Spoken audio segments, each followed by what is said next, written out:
اور یہ وہ سوالات ہیں کہ جب تک بندہ ان سوالوں کا جواب نہیں دے گا اس وقت تک اس کو قدم اٹھانے کی بھی اجازت نہیں ہوگی۔ تو یہ سوال قیامت والے دن کہ من این اکتسبہ وفیما انفقہ، کہ کہاں سے تو نے کمایا تھا اور کہاں پر تو نے خرچ کیا تھا۔ اب کہاں سے کمایا تھا یعنی تیری کمائی کا ذریعہ کیا تھا؟ کیا تو نے جھوٹ، فراڈ، دھوکہ دے کر مال کو کمایا تھا؟ رشوت لے دے کے مال کو اکٹھا کیا تھا؟ سود کا لین دین کر کے مال کو اکٹھا کیا تھا؟ کیسے اکٹھا کیا تھا؟ وہ سوال کا جواب دے کہ من این اکتسبہ، کہ تو نے کیسے مال کمایا تھا۔ قیامت والے دن سوال کا سلسلہ۔ اچھا، ایک تو سوال یہ کہ کہاں سے کمایا تھا، اور دوسرا یہ کہ فیما انفقہ، کس جگہ پر تو نے مال خرچ کیا تھا۔ پھر اللہ رب العزت نے تجھے مال دیا، تیرے پاس دولت آئی، مال آیا، پیسہ آیا، سارا کچھ ہوا، تو نے وہ مال کہاں پر خرچ کیا ہے؟ کیا اللہ کی راہ میں بھی خرچ کرتا رہا یا نہیں کیا؟ کیا جن کا حق تو نے دینا تھا ان کا حق ادا کیا ہے یا نہیں کیا؟ مزدوروں کی مزدوری تو نے روک تو نہیں تھی لی؟ مزدوروں کی مزدوری تو نے دی تھی یا نہیں دی تھی؟ یہ ساری باتیں اس سوال کے ضمن کے اندر آ جاتی ہیں، ساری باتیں اس میں ضمن میں، کہ جن کا حق تو نے دینا تھا ان کا حق تو نے ادا کیا ہے یا نہیں کیا ہے۔ ہمارے ہاں تو یہ ہوتا ہے کہ اگر کوئی مزدور مزدوری کر کے چلا جائے اور وہ پھر مانگتا ہے نا پیسے کہ میں نے مزدوری کی تھی تو میری مزدوری کے پیسے تو دے دو، تو ہم آگے سے ہیلے بہانے کرتے، کل لے جائیں، پرسوں لے جائیں، چوتھ لے جائیں۔ حالانکہ حدیث پاک میں تو فرمایا گیا ہے کہ مزدور کی مزدوری اس کا پسینہ خشک ہونے سے پہلے دے دو، تاکہ وہ جائے تو خوشی خوشی جائے اور دل سے اس کے دعائیں نکلے، یہ نہ ہو بیچارہ پریشان ہو کر پوری دیہڑی اس نے لگائی، پورا دن اس نے محنت اور مزدوری کی، اب اس کو اجرت دینے کا وقت تھا اور آپ نے آگے سے ہیلے اور بہانے کر دیے۔ ہمارے لوگ ایسے بھی ہوتے ہیں کہ حالانکہ ان کے پاس پیسے ہیں، مال ہے، مزدور نے مزدوری کی ہے، مزدوری دیتے ہوئے دل کو جو وہ ایسے ہول پڑ رہے ہوتے ہیں کہ اس کی مزدوری دینی پڑے گی، سوچنے میں لگ جاتے ہیں کہ اس کی مزدوری دے، پھر ہیلے بہانے، کل لے جائیں، پرسوں لے جائیں، فلاں دن لے جائیں۔ او بھائی، حدیث پاک میں یہ بیان کیا گیا ہے کہ مزدور کی مزدوری اس کا پسینہ خشک ہونے سے پہلے دینی ہے، اس کا خون خشک ہونے سے پہلے نہیں دینی۔ ہم تو یہی سوچ رہے ہوتے ہیں شاید یہ بات ہے کہ خون خشک ہو تو اس سے پہلے اس کی مزدوری دے دینی، ایسی بات نہیں، پسینہ خشک ہونے سے پہلے اس کی مزدوری ادا کرے۔ اور یقین کرے جب مزدور کی مزدوری جیسے ہی بندہ وہ مزدوری کر لیتا ہے فوراً ادا کر دی جائے تو وہ بڑا خوش ہوتا ہے اور اس کے دل سے دعائیں نکل رہی ہوتی ہیں کہ میں نے مزدوری کی تو فوراً ہی میری اجرت مل گئی۔ تو قیامت والے دن یہ سوال ہونا ہے اور اس وقت تک بندہ قدم نہیں اٹھا سکے گا جب تک ان سوالات کے جوابات نہ دے لے کہ کہاں سے مال کمایا تھا اور تو نے کہاں پر خرچ کیا، بندے بتا ذرا۔ اب وہ بندہ بتائے گا، اب تو سچ بولنا پڑے گا، جھوٹ کی تو وہاں ہے ہی نہیں نا، وہاں تو مطلب بندہ ادھر ادھر کی بات کر ہی نہیں سکتا، جو کیا تھا وہ سامنے آئے گا، جو کیا وہ سامنے ہو جائے گا، اور وہاں پر جو بندہ بولے گا نا وہ سچ ہی بولنا پڑے گا، اس کے علاوہ چھٹکارا ہے ہی کوئی نہیں۔ کہاں سے مال کمایا تھا اور کہاں پر خرچ کیا تھا۔ اور میرے آقا صلی اللہ علیہ وسلم نے ارشاد فرمایا، آج ہمارا دور جو چل رہا ہے ایک بڑا ہی نازک ترین دور ہے، ہم دولت کے اکٹھا کرنے میں ایسے ایسے چکر کر جاتے ہیں، ایسے ایسے کام کر جاتے ہیں جو نہیں کرنے والے ہوتے۔ ہمارے ذہن کے اندر صرف یہ بات ہوتی ہے کہ میرے پاس مال آ جائے، میرے پاس دولت آ جائے، میرے پاس یہ ہے تو وہ ہو جائے، وہ ہے تو وہ ہو جائے، وہ ہے تو وہ ہو جائے۔ اسی بھاگ دوڑ کے اندر ہم کیا کرتے ہیں؟ حلال و حرام کی تمیز نہیں ہم کرتے کہ وہ یہ حلال ہے یا حرام ہے۔ نبی پاک علیہ السلام کی حدیث میرے آقا صلی اللہ علیہ وسلم نے ارشاد فرمایا، یاتی علی الناس زمان لا یبال المرء ما اخذ منہ امن الحلال ام من الحرام۔ حضور نے ارشاد فرمایا ایک زمانہ آئے گا، یاتی علی الناس زمان، لوگوں پر ایک وقت آئے گا، ایک زمانہ آئے گا کہ لا یبال المرء، بندہ پرواہ نہیں کرے گا، بندہ پرواہ نہیں کرے گا کہ ما اخذ منہ امن الحلال ام من الحرام، کہ اس نے یہ مال حلال طریقے سے حاصل کیا یا حرام طریقے سے حاصل کیا۔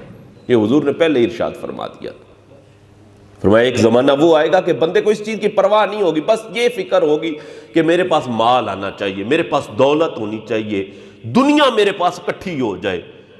یہ نہیں دیکھا کہ یہ حلال ہے یا حرام ہے، یہ ذریعہ جو میں اپنا رہا ہوں یہ حلال ہے یا حرام ہے۔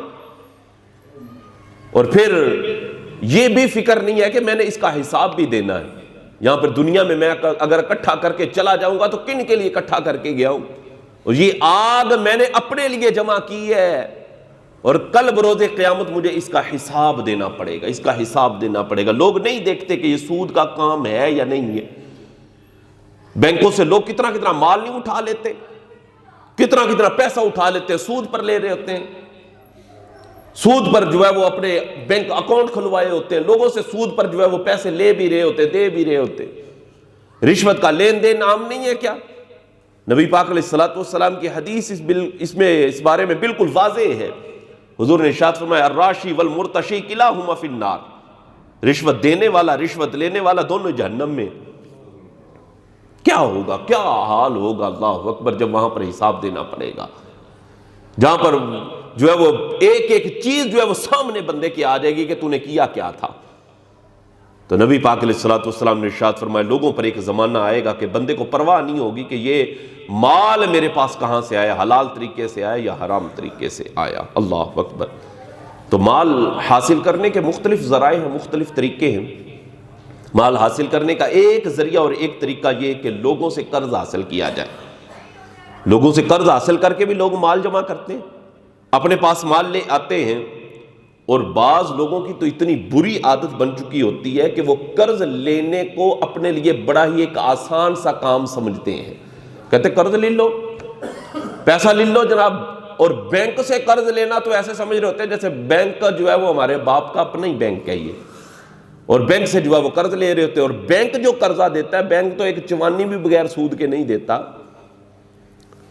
بینک سے ہم قرضہ اٹھا لیتے اور ہم یہ سمجھ رہے ہوتے ہیں کہ قرضہ لینا ایک آسان سا کام ہے، ایزی ہے، بہت مشکل نہیں ہے، بینک جو قرضہ لے لو، فلاں کو قرضہ لے لو۔ اب یہاں پر بہت سارے لوگ ایسے بھی ہوتے ہیں کہ جو انہوں نے باقاعدہ برانچز بنائی ہوتی ہیں قرضہ دینے اور لینے کے حوالے سے، اور وہ سود پر جو ہے وہ قرضہ لے بھی رہے ہوتے، دے بھی رہے ہوتے، سارے معاملات کر رہے ہوتے۔ یہ بات یاد رکھیں کہ قرضہ لینا اور دینا، اللہ اکبر، بڑا مشکل کام ہے۔ یہ قرض لینا جو ہے نا، اس کی سنگینی اور اس کی نزاکت کو آپ یوں سمجھیے کوئی یہ آسان کام نہیں ہے۔ نبی پاک علیہ الصلوۃ والسلام نے اس کو بڑا ناپسند فرمایا۔ اسلام قرض لینے کو بڑا ناپسند کرتا ہے۔ ویسے بحالت مجبوری اور بوقت ضرورت قرض لینا جائز ہے۔ قرض لینے کی ویسے ممانعت نہیں ہے، مجبوری ہو، کوئی ضرورت ہو تو بندہ قرض لے لیتا ہے، لیکن بلا وجہ قرض لینا، یعنی اپنی رسومات کو پورا کرنے کے لیے قرض لینا، جناب میں نے بیٹے کی شادی کرنی ہے، بچے کی شادی کرنی ہے، اور اس پہ میں نے یہ رسومات کرنی ہے، اور اس کے لیے تو پیسہ چاہیے۔ اب پھر بندہ کیا کرتا ہے؟ بندہ کہتا ہے قرض لے لو۔ لوگ بڑے بڑے مشورہ دینے والے کہتے ہیں قرض چک لو، بینک چو قرض لے لو، تو تسی تھوڑا تھوڑا کر کے دے رہی ہو، کس طرح دے رہی ہو؟ اپنی رسومات کو ہم پورا کرنے کے لیے، اپنی ناک کو بچانے کے لیے ہم قرضہ لے لیتے ہیں، حالانکہ قرضہ، اللہ اکبر، اسلام کے اندر، شریعت مطہرہ کے اندر ایک ناپسندیدہ عمل ہے۔ نبی کریم علیہ الصلوۃ والسلام کی بارگاہ میں ایک جنازہ لایا گیا، ترمذی شریف کے اندر یہ حدیث موجود ہے، اور بھی بہت سارے محدثین نے اس حدیث کو روایت کیا ہے۔ نبی کریم صلی اللہ علیہ وسلم کی بارگاہ کے اندر ایک جنازہ لایا گیا، حضور علیہ الصلوۃ والسلام نے وہ جنازہ پڑھنے سے انکار فرما دیا، جنازہ پڑھنے سے انکار کر دیا۔ عرض کی کہ یا رسول اللہ صلی اللہ علیہ وسلم، آپ نے جنازہ پڑھنے سے انکار فرما دیا ہے، آخر وجہ کیا ہے؟ تو حضور علیہ الصلوۃ والسلام نے ارشاد فرمایا یہ مرنے والا مقروض ہے، اس پر قرضہ ہے، اس کا جنازہ میں نے نہیں پڑھانا۔ تو حضرت ابو قتادہ رضی اللہ تعالیٰ نے آگے بڑے، عرض کی یا رسول اللہ صلی اللہ علیہ وسلم اس کا قرضہ میں حضور ادا کر دیتا ہوں، حضور اس کا قرض میں ادا کر دیتا ہوں، لہذا اس کا قرض میں نے اپنے ذمے پر لے لیا ہے، آپ اس کا جنازہ پڑھا دیں۔ تب جا کر نبی پاک علیہ الصلوۃ والسلام نے اس بندے کا جنازہ پڑھایا تھا۔ یعنی شریعت مطہرہ کے اندر، اسلام کے اندر قرض لینا ایک ناپسندیدہ عمل ہے، یہ کوئی آسان کام نہیں ہے، بڑا سنگین سا عمل ہے، یہ مشکل ترین کام ہے۔ اور اس کی نزاکت کو آپ اس حدیث سے بھی سمجھیے کہ نبی پاک علیہ الصلوۃ والسلام کی حدیث، نسائی شریف کے اندر یہ روایت موجود ہے، حضرت عائشہ صدیقہ رضی اللہ تعالی عنہ اس حدیث کی راویہ ہیں کہ آپ صلی اللہ علیہ وسلم اللہ کی بارگاہ میں دعا کیا کرتے تھے، اور دعا کیا تھی؟ اللہم انی اعوذ بک من المعصم والمغرم، اے اللہ میں تجھ سے مالک و مولا میں تیری پناہ مانگتا ہوں، کس سے؟ گناہ سے اور قرض سے۔ اے اللہ میں تیری پناہ مانگتا ہوں کس سے؟ گناہ سے اور قرض سے۔ ایک صحابی رضی اللہ تعالی عنہ نے حضور علیہ الصلوۃ والسلام کی بارگاہ میں عرض کی کہ یا رسول اللہ صلی اللہ علیہ وسلم، آپ اتنی زیادہ قرض سے اللہ کی پناہ مانگتے ہیں، اس کی وجہ کیا ہے؟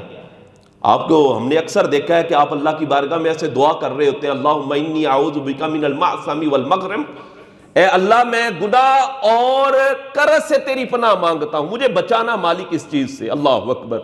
تو صحابی نے عرض کیا حضور ہم نے اکثر دیکھا ہے کہ آپ اللہ کی پناہ مانگتے ہیں قرض سے اور گناہ سے، اس کی وجہ کیا ہے؟ تو نبی پاک صلی اللہ علیہ وسلم نے ارشاد فرمایا ان الرجل اذا غرم حدث فکذب ووعد فاخلف۔ نبی کریم علیہ الصلوۃ والسلام نے ارشاد فرمایا جب بندہ قرض لے لیتا ہے نا، توجہ رکھیے گا، حضور نے ارشاد فرمایا جب بندہ قرض لے لیتا ہے نا تو حدث فکذب، بات کرتا ہے تو جھوٹ بولتا ہے۔ قرض جو لے لیتا ہے، جو مقروض ہو جاتا ہے، فرمایا بات کرتا ہے جھوٹ بولتا ہے۔ ووعد فاخلف، وعدہ کرتا ہے اور وعدہ خلافی کر جاتا ہے۔ اللہ اکبر۔ نبی پاک علیہ الصلوۃ والسلام کی زبان اقدس سے نکلے ہوئے الفاظ، آپ بھی ذرا اپنے معاشرے پر غور کریں نا، واقعی ایسا ہے۔ جس بندے نے پیسے دینے جو قرض لے کر چلا گیا نا، اب اس کے بہانے سنیں، اب اس کی باتیں سنیں۔ جب وہ قرض لینے کے لیے آیا تھا تو بڑا معصوم سا بنا ہوا تھا، بڑا جناب رحم دل اور بڑے ترلے منتیں کر کے قرض تو لے گیا، قرض لے کر چلا گیا۔ اس نے قرض دیا، قرض دینا نیکی کا کام ہے، نیکی کا کام ہے، کسی مسلمان کے کام آنا بڑا ایک نیکی کا کام ہے۔ لیکن اب یہ قرض لے کر چلا گیا، اب اس کے وعدے سنیں، اب اس کی باتیں سنیں جناب۔ بات کرے گا جھوٹ بولے گا، بات کرے گا جھوٹ بولے گا، اج دے دیاں گا، کل دے دیاں گا، پرسوں دے دیاں گا۔ اور بعض بندے تو ایسے بھی ہوتے کہتے ہیں تانوں کال ہی پی گئی ہے۔ اللہ اکبر۔ کہتے تانوں کال ہی پی گئی ہے، مہینہ تے ہویا تہاڈے کول پیسے لینے۔ بھائی آج کل اس زمانے کے اندر نہ جانے بندہ اپنا گزارا کیسے کر رہا ہے۔ اس نے قرض دے دیا، تیرے اوپر نیکی کی، اس نے تیرے اوپر احسان کیا کہ تیرا کام اس نے آسان کر دیا، اور آگے سے تو اب اس کو باتیں سنانے لگ گیا۔ قرض لینا پھر جو ہے نا اس سے یعنی پیسے واپس لینا حکمت ہو جاتی ہے، حکمت ہو جاتی ہے۔ اور جس نے قرض دینا ہوتا ہے اس کے وعدے، اللہ اکبر، وعدہ کرے گا وعدہ خلافی کرے گا، بات کرے گا تو جھوٹ بولے گا۔ اور یہ دونوں چیزیں یعنی بات کرنا اور جھوٹ بولنا، وعدہ خلافی کرنا، یہ منافقت کی علامات میں سے ہیں، یہ منافقین کی صفتیں ہیں کہ منافقوں کی یہی صفت ہے، بات کرتا ہے جھوٹ بولتا ہے، وعدہ کرتا ہے تو وعدہ خلافی کرتا ہے۔ اور جو بندہ قرض لے لیتا ہے وہ اس نوبت تک پہنچ جاتا ہے کہ وہ بات کرے گا جھوٹ بولے گا، وعدہ کرے گا وعدہ خلافی کرے گا۔ لہذا اس پر ہمیں غور کرنا چاہیے کہ محض اپنی رسومات کی بقا کے لیے قرض نہ لے، اپنی عیاشی کے لیے قرض نہ لے، اپنی جناب سہولت کے لیے قرض نہ لیں۔ ہاں اگر واقعی ضرورت ہے، کہیں پر بندہ پریشان ہو گیا تو بوقت ضرورت جو ہے قرض لینا اسلام نے جائز قرار دیا ہے، لیکن خام خواہ جو ہے وہ قرض لینے کی شرعاً اجازت نہیں ہے، اور شریعت میں ایک بڑا ہی ناپسندیدہ عمل ہے۔ نبی پاک علیہ الصلوۃ والسلام کے بڑے پیارے صحابی حضرت عمر فاروق رضی اللہ تعالیٰ عنہ، آپ رضی اللہ تعالیٰ عنہ ارشاد فرمایا کرتے ہیں، فرمایا ایاکم والدین، فرمایا قرض سے بچو، قرض لینے سے بچو، فإن أولہ غم وآخرہ حرب، فرمایا اس لیے کہ اس کا جو آغاز ہوتا ہے نا، آغاز ہوتا ہے وہ غم سے ہوتا ہے، پریشانی سے ہوتا ہے، وآخرہ حرب، اور اس کا جو اینڈ ہوتا ہے نا وہ لڑائی ہوتا ہے، اس کا اینڈ جو ہوتا ہے وہ لڑائی ہوتا ہے۔ ہاں قرضہ دے لے، قرضہ وہ لے کر چلا گیا، پھر کیا ہوا، ابتداءً تو بندہ پھر پریشان ہوتا ہے، وہ بھی پریشان تھا، یہ بھی پریشان تھا، دینے والا بھی پریشان کہ یار میں اس کو دے رہا ہوں، پتہ نہیں واپس بھی کرے گا کہ نہیں کرے گا، اور جو وہ لینے آیا تھا وہ بھی پریشان تھا، بڑے اس نے جناب سبز باغ بھی دکھایا کہ میں دے کل دی گل ہے، میرے منڈے باہروں بھیج دین، تانوں جناب سب تو پہلے تواڈے واپس ہون گے، اور بڑی وہ کہانی سنائے گا۔ پھر کیا، حضرت عمر بن خطاب رضی اللہ تعالیٰ فرماتے ہیں وآخرہ حرب، آخر لڑائی ہوتی ہے، آخر جو ہے وہ لڑائی ہوتی ہے، تب جا کے بات ختم ہوتی ہے جناب۔ وہ پیسے لینے والا جو قرض لے کر گیا ہے نا، اس کے بہانے بندہ سن کے آخر جو ہے وہ لڑائی پر تول لاتا ہے، آخر لڑائی پر تول لاتا ہے۔ تو اس لیے میرے پیارے بھائیوں، قرض سے حتی الامکان بچنے کی کوشش کرنی چاہیے، اور قرض ایک ایسا بوجھ ہے، ایسا بوجھ ہے، اللہ اکبر، کہ جس کا حساب جو ہے وہ دینا پڑے گا۔ نبی پاک علیہ الصلوۃ والسلام کی حدیث سنیں، میرے آقا صلی اللہ علیہ وسلم نے ارشاد فرمایا الجہاد فی سبیل اللہ والایمان باللہ افضل الاعمال۔ جہاد کے بارے میں نبی پاک علیہ الصلوۃ والسلام نے ارشاد فرمایا کہ جہاد افضل ترین اعمال میں سے ہے۔ اسی طرح الایمان باللہ افضل الاعمال، اور ایمان باللہ یعنی اللہ پر ایمان لانا یہ بھی افضل ترین اعمال میں سے ہے۔ نبی پاک علیہ الصلوۃ والسلام کے ایک صحابی آگے بڑھے، عرض کی یا رسول اللہ صلی اللہ علیہ وسلم، اگر میں جہاد میں شریک ہوں، جنگ میں شریک ہوں، اور اللہ کی راہ میں لڑتا لڑتا لڑتا لڑتا میں شہید ہو جاؤں، جنگ کے اندر میں شریک ہوں اور اللہ کی راہ میں لڑتا لڑتا میں شہید ہو جاؤں، تو حضور کیا میں جنت میں چلا جاؤں گا؟ مجھے جنت مل جائے گی؟ اللہ کی راہ میں لڑا ہوں، جنگ کے اندر میں شریک ہوا ہوں، لڑتے لڑتے لڑتے میں شہید ہو جاؤں تو مجھے جنت مل جائے گی؟ اللہ اکبر۔ نبی پاک علیہ الصلوۃ والسلام کی بارگاہ میں انہوں نے کچھ یوں عرض کیا تھا کہ ان قتلت فی سبیل اللہ، حضور علیہ الصلوۃ والسلام نے ارشاد فرمایا ان قتلت فی سبیل اللہ، اگر تو اللہ کی راہ میں لڑتا لڑتا قتل کر دیا جائے، وانت صابر، اس حال میں کہ تو صبر کرنے والا تھا، اور محتسب، اور تو لڑ اس لیے رہا تھا کہ اللہ کی رضا مجھے حاصل ہو جائے، مقبل، اور تو پیش قدمی کرنے والا تھا، آگے بڑھنے والا تھا، غیر مدبرن، اور تو پیٹ پھیر کر بھاگنے والا نہیں تھا۔ اگر تو نے اس طرح جہاد کیا ہے نا، اگر تو اس طرح لڑا ہے کہ انت صابرن، تو صبر کرنے والا بھی تھا، اللہ کی رضا کے لیے لڑنے والا بھی تھا، پیش قدمی کرنے والا بھی تھا، پیٹ پھیر کے بھاگنے والا نہیں تھا، تو ارشاد فرمایا فنعم، پھر تو بے شک تو جنت کے اندر داخل ہو جائے گا، پھر تو جنت کے اندر چلا جائے گا۔ وہ صحابی رضی اللہ تعالی عنہ نے یہ بات سنی نا تو وہ چل دیے نا، جیسے ہی آگے تھوڑا سا بڑھے تو نبی پاک علیہ الصلوۃ والسلام نے نا ان کو دوبارہ بلا لیا، فرمایا ادھر آؤ، بات سنو، واپس آ جاؤ۔ وہ واپس آ گئے تو حضور علیہ الصلوۃ والسلام نے ارشاد فرمایا کیف قلت، دوبارہ سوال کر، تیرا سوال کیا تھا؟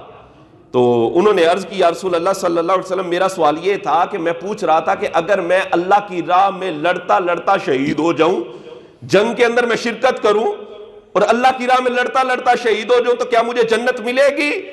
حضور علیہ الصلوۃ والسلام نے ارشاد فرمایا ان قتلت فی سبیل اللہ، اگر تو اللہ کی راہ میں لڑتا لڑتا شہید ہو جائے، کٹ جائے، وانت صابر، اس حال میں کہ تو صبر کرنے والا تھا، محتسب، اور اللہ کی رضا کے لیے لڑ رہا تھا، مقبل، اور تو پیش قدمی کرنے والا تھا، غیر مدبرن، اور تو پیٹ پھیر کر بھاگنے والا نہیں تھا، فرمایا تو جنتی ہے الا الدین، سوائے اس کے کہ تیرے اوپر قرض نہ ہو، سوائے اس کے کہ تیرے اوپر قرض نہ ہو۔ کتنا بڑا عمل تھا یار، کتنا بڑا بندے نے عمل کیا، اللہ کی راہ کے اندر لڑتا لڑتا لڑتا لڑتا شہید ہو گیا۔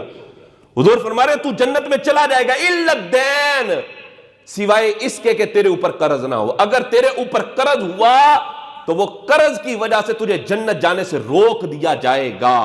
اور حضور نے ارشاد فرمایا اخبرنی جبرائیل آنفن، ابھی ابھی جبریل میرے پاس آئے تھے اور انہوں نے مجھے یہ بتایا ہے، انہوں نے مجھے خبر یہ دی ہے کہ ان کو دوبارہ بلاؤ اور بلا کر یہ فرماؤ کہ اگر تو چاہتا ہے کہ میں جنت میں چلا جاؤں اس طرح رائے خدا میں لڑتا لڑتا تو تیرے اوپر قرض نہیں ہونا چاہیے، تیرے اوپر قرض نہیں ہونا چاہیے۔ مطلب کیا، اگر بندے کے اوپر قرض ہے نا، قرض ہے تو یہ قرض جو ہے اس کو جنت میں جانے سے روک دے گا، یہ قرض اس کے لیے جنت میں جانے سے مانع ہے، روکنے والا ہے۔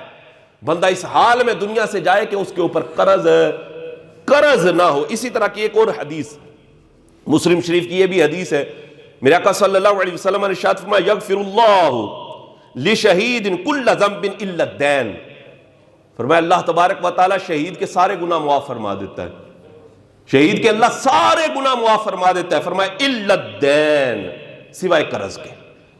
قرض کا چھٹکارا نہیں ہے، قرض کا چھٹکارا نہیں۔ اگر قرض بندے نے دینا ہے نا، قرض دینا ہے، کسی کے پیسے دینے ہیں، تو یہ قرض اور یہ پیسے دینا اس کو جنت میں جانے سے روک سکتا ہے۔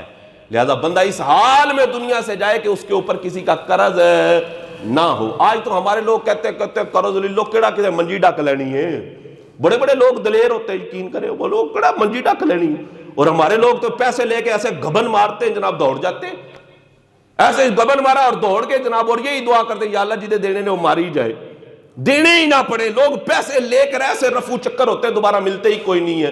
وہ کہتا ہے دیا قرضہ لی جدائی نتیجہ ہے اداروں کا، اور جس نے پیسے لیے وہ بڑا مطمئن ہوتا ہے، میں قرض لیا ہے، میں نے پیسے لیے، اور جس نے بیچارے نے دیے ہوتے ہیں وہ پیچھے پیچھے پھر رہا ہوتا ہے، وہ پیچھے پیچھے پھر رہا ہوتا ہے کہ بھائی میرے پیسے تو دے دو، بڑی مہربانی۔ یہ کریانے کی دکانوں پر اتنی اتنی پوری پوری کاپیاں بھری ہوتی ہیں، لوگوں نے پیسے دینے ہوتے ہیں، دیتے ہی کوئی نہیں ہے، دینے کا نام ہی نہیں لے رہے ہوتے، اور یہ بھی نہیں سوچ، یہ بھی فکر نہیں ہے کہ کل بروز قیامت ہمیں اس کا حساب دینا پڑے گا۔ اور قیامت والے دن نہ پیسوں کا تبادلہ نہیں ہے، وہاں درہم و دینار کی بات نہیں ہے، وہاں پر کس کی بات ہوگی؟ عمل کی بات ہوگی، عمل کی بات ہوگی۔ نبی پاک علیہ الصلوۃ والسلام کی بارگاہ میں عرض کیا گیا نا کہ حضور مفلس کون ہے؟ مفلس، تنگ دست۔ فرمایا مفلس وہ ہوگا جو کل بروز قیامت نیکیاں لے کر آئے گا، اس کے نامہ اعمال کے اندر نیکیاں ہوں گی، نمازیں اس نے پڑھی ہوں گی، اچھے عمل اس نے کیے ہوں گے، لیکن کیا اس نے کسی کا حق مارا ہوگا، اس نے کسی کے پیسے دینے ہوں گے، اس نے کسی کا قرضہ دینا ہوگا، پھر کیا ہوگا؟ فرمایا اس کی نمازیں لے کر جس کا اس نے حق مارا ہوا ہے، جس کا اس نے قرض دینا ہے، جس کے اس نے پیسے دینے، اس کے اعمال لے کر اس بندے کو دے دیے جائیں گے جس کا اس نے حق مارا تھا، اور اس کے پلے کچھ بھی نہیں رہے گا، یہ مفلس ہو جائے گا، اس کے پلے کچھ نہیں رہے گا۔ ہاں اس پر غور کرنا چاہیے، قرض لینا کوئی آسان کام نہیں، اس کی نزاکت کو سمجھیں، آپ اس کی نزاکت کو سمجھیں، اس کی سنگینی کو سمجھنے کی ضرورت ہے کہ بندے کا پتہ کو نہیں، بندے نے مر کب جانا ہے۔ یہاں لاکھوں روپیہ جناب بینک سے ہم اٹھا لیتے ہیں، گرانڈے نکلوا لیتے ہیں، اور سود پر لے رہے ہوتے ہیں، حرام کام کر رہے ہوتے ہیں، اور پھر قرض اپنے اوپر اتنا چڑھوا لیتے ہیں، اور پھر اس پر سود بھی دے رہے ہوتے ہیں، اور ہم بڑی دلیری سے جناب یہ کام کر رہے ہوتے ہیں، بڑی دلیری سے ہم کام کر رہے ہوتے ہیں، اور پھر کہتے ہیں کیڑا کسے منجی ڈک لینی ہے ساڈی، لئی جو تے کھائی جو، لئی جو تے کھائی جو۔ اور یہ اس دور کے اندر یقین کریں، قرض دینا ویسے ہے نیکی کا کام، اگر کسی تنگ دست کی تنگ دستی کو پیش نظر رکھ کر کسی نے پیسے دیے ہیں نا، ہے نیکی کا کام، لیکن فی زمانہ یقین کریں بڑا اوکھا کام ہو گیا، بڑی مشکل کام ہو گیا۔ قرض دینے والا دے تو دیتا ہے، لینا حکمت ہو جاتا ہے۔ میں نے بتایا نا کریانے کی دکان پر جناب پوری پوری کاپیاں بھری ہوتی ہیں، لوگ پیسے دینے کا نام ہی نہیں لے رہے ہوتے، وہ بیچارہ ترلے کر رہا ہوتا ہے، منتیں کر رہا، ایک تو اس نے اپنے پلے سے اس کو سودا دے دیا، اس کا کام چلا دیا، اس کی ضرورت کو پورا کر دیا، کیا اس نے یہ نیکی کی ہے؟ اس وجہ سے تو جو ہے وہ اس کو پریشان کر رہا ہے۔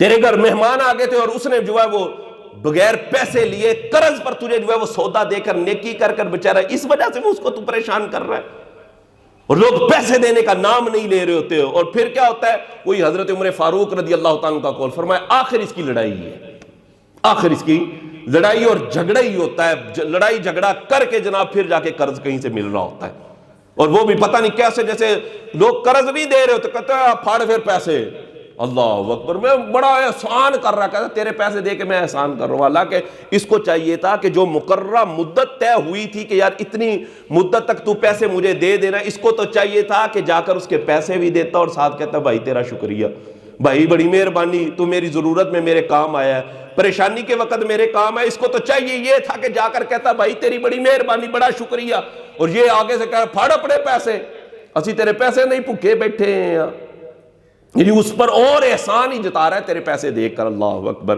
میں نے یہ حدیث بیان کی، نبی پاک علیہ الصلوۃ والسلام نے اس بندے کا جنازہ پڑھنے سے انکار فرما دیا تھا جس بندے کے اوپر قرض تھا، جس بندے کے اوپر قرض تھا۔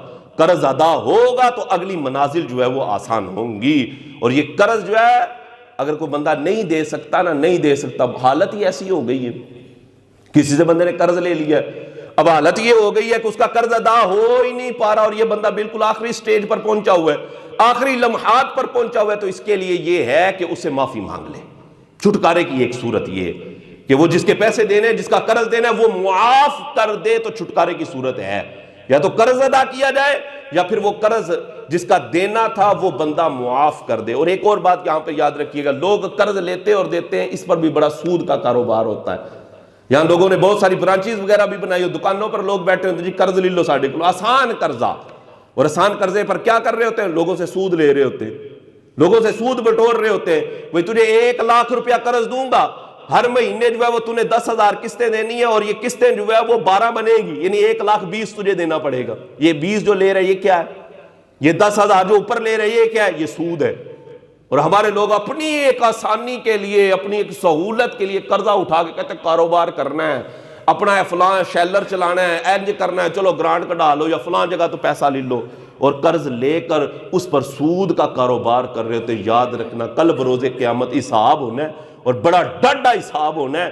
نبی پاک علیہ السلام کی حدیث ہے، فرمایا اس وقت تک بندہ ایک قدم نہیں اٹھا سکے گا جب تک بندہ سوالات کے جوابات نہیں دے لے گا۔ اور ان سوالوں میں سے ایک سوال یہ ہے، من این اکتسبہ وفیما انفقہ، بتا کہاں سے مال کمایا تھا، بتا ذرا کہاں سے مال کمایا تھا اور کہاں پر تو نے خرچ کیا تھا۔ بندے بتا تو صحیح ذرا، وہاں پر اب بولنا پڑے گا، وہاں پر حساب دینا پڑے گا۔ اللہ تبارک و تعالیٰ کا خوف اپنے دلوں کے اندر رکھنا چاہیے، اور کوشش یہی کرنی چاہیے کہ قرض لینے سے بندہ بچ جائے۔ اور اگر کسی کے اوپر قرض ہے نا میرے بھائیو، اگر کسی کے اوپر قرض ہے تو یہ زندگی ہے، یہ سانسیں چل رہی ہیں، اس کا قرض اتارو اور مہربانی کے ساتھ اس کا شکریہ ادا کرتے ہوئے اس کو پیسے دے کر آؤ۔